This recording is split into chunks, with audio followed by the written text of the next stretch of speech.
Welcome to Not Milk Never Milk. Subscribe if you're lactose intolerant. In this video, I will explain how to make smoothie bowls thick. To achieve that perfect, spoonable consistency, start by prioritizing frozen ingredients. You'll also want to be very mindful of your liquid additions, using just enough to get the blades moving. Incorporating natural thickeners and employing smart blending techniques are also key.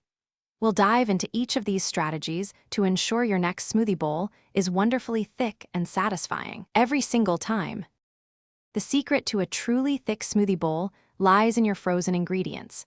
Aim for at least 1.5 cups of frozen fruit per serving. Frozen bananas are fantastic for creaminess, while frozen mango and berries add great texture.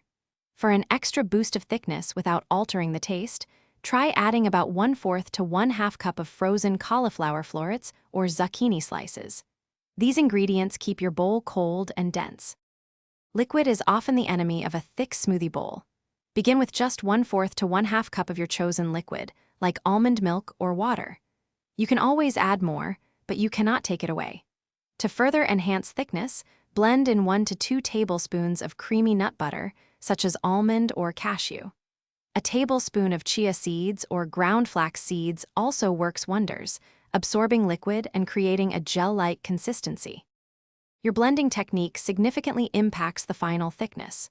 Use a high-powered blender and a tamper to push ingredients down towards the blades, minimizing the need for extra liquid.